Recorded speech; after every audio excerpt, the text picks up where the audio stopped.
विधानसभेमध्ये फडणवीसांनी सांगितलं होतं की महाराष्ट्रामध्ये पोलिसांची भरती होईल आणि ती भरती डिसेंबरपर्यंत आपण घेऊया. पण बघा आता एक मित्रांनो, एकूणच आता भरतीविषयीची आजची सगळ्यात मोठी बातमी आलेली आहे. ती बातमी म्हणजे नवीन वर्षामध्ये 2024 मध्ये लोकसभेची आचारसंहिता लागायची अगोदर म्हणजे जानेवारी शेवट किंवा फेब्रुवारीच्या महिन्याच्या पहिल्या आठवड्यामध्ये पोलीस भरती ही निघू शकते.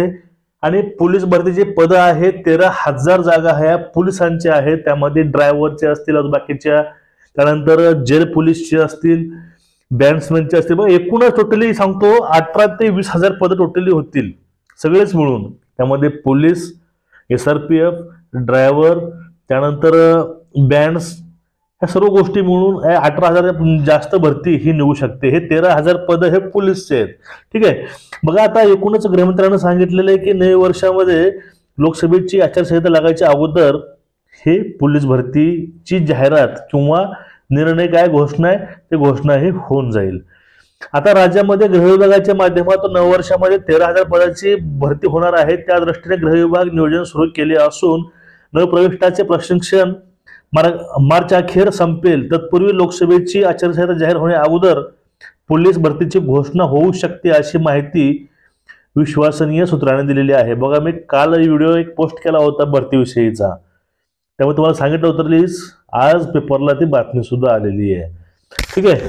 आता जो आकृतीबंध आहे तो आकृतीबंध बदलला आहे. त्यानंतर आकृतीबंध बदलल्यापासून आता नवीन मनुष्यबळ काय असणार, नवीन पोलीस स्टेशन्स असतील, नवीन शासन निर्णय असतील, याविषयी आता कुठलं मनुष्यबळ राबवायचे पोलिसांना, ह्या सर्व गोष्टी बघून सध्या 13,000 त्यांनी पद सांगितलेली आहेत.